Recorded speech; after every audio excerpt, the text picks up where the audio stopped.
เบ้าไปน้ำเด้อ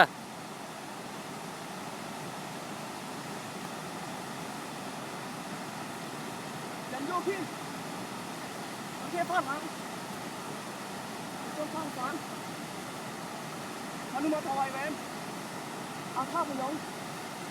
หัวเจ้าลังท่านครูประคันล่วงเดือนนี้ล่ะ